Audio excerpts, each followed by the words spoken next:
যদি আবার বাংলাদেশে কোনো ইঞ্জিনিয়ারিং এর ব্যবস্থা করা হয়, বাংলার রাজপথ প্রজ্বলিত হয়ে উঠবে, আগুনে তপ্ত হয়ে উঠবে ইনশাআল্লাহ। যদি বিএনপি সরকার বাংলাদেশে আমাদের এই মজলুম মানুষের বিচার করতে সক্ষম না হয়, ইনশাআল্লাহ 11 দলীয় জোট আগামী নির্বাচনে ক্ষমতায় গিয়ে আওয়ামী ফ্যাসিস্ট আমলের সকল গুম, খুন, নির্যাতন এবং জুলুমের বিচার বাংলার মাটিতে করবে ইনশাআল্লাহ। নির্বাচন কমিশনে যে কমিশনারগণ নিয়োগ হয়েছিলেন, সেই প্রস্তাবনা আমাদের কাছে এসেছিল।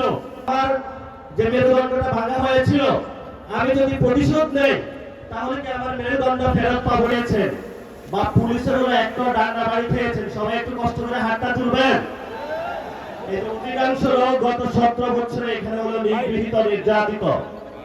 এবং আজকে আমাদের যে ব্যানারের শিরোনাম, সেটা আমরা দিয়েছি আওয়ামী ফ্যাসিস্ট কর্তৃক সংগঠিত সকল গুম, খুন ও গণহত্যার বিচারের দাবিতে।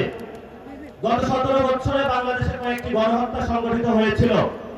28 অক্টোবর একটি গণহত্যা সংগঠিত হয়েছিল, সাতলাতে একটি গণহত্যা সংগঠিত হয়েছিল, 24-এ একটি গণহত্যা সংগঠিত হয়েছিল, পিলখানায় একটি গণহত্যা সংগঠিত হয়েছিল।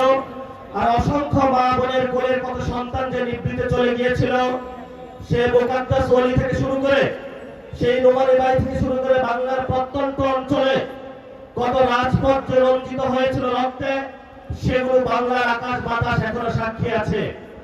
কয়েকদিন আগে প্রধানমন্ত্রী একটি বক্তব্য দিয়েছিলেন যে আমার যে মেরুদণ্ডটা ভাঙা হয়েছিল, আমি যদি প্রতিশোধ নেই তাহলে কি আমার মেরুদণ্ড ফেরত পাবো কিনা, তিনি এই বক্তব্যটা রেখেছিলেন।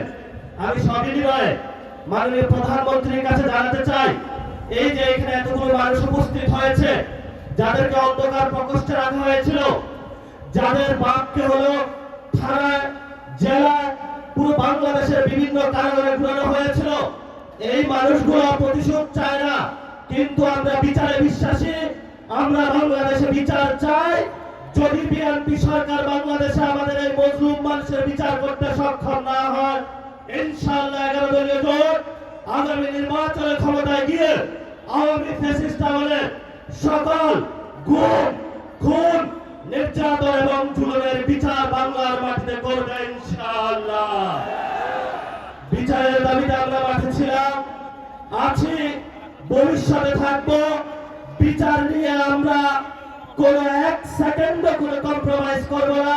যদি সরকার মনে করে আওয়ামী লীগের ভোট ব্যাংকে যেভাবে একটা সমঝোতা হয়েছে, বিচারের ক্ষেত্রে সমঝোতা করতে হবে, আমরা বলবো আল্লাহ রাস্তে মাপ চাই। বিএনপির ভাইয়েরা, আপনারা নির্যাতিত হয়েছেন, বাংলাদেশের সকল মানুষ নির্যাতিত হয়েছে।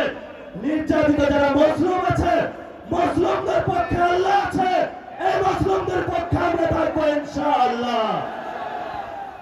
লাস্ট যে কথাটা, এই যে ইলেকশন হয়েছে, আমিরে জামাত বলেছেন যদি সেই ইলেকশনের রেজাল্টটা মেনে নেওয়া হতো তাহলে বাংলাদেশে একটা গৃহযুদ্ধ হতো।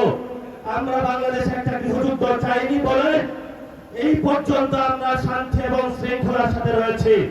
নির্বাচন কমিশনে যে কমিশনারগণ নিয়োগ হয়েছিলেন, সেই প্রস্তাবনা আমাদের কাছে এসেছিল। বলেছিল ভাগ বটরা করে অমুক অমুক ব্যক্তিকে বসাতে হবে। সেই সময় আল্লাহর সহায় থাকার কারণে এই সব গোপন সংলাপ আলোচনায় আমরা রাজি হইলেন।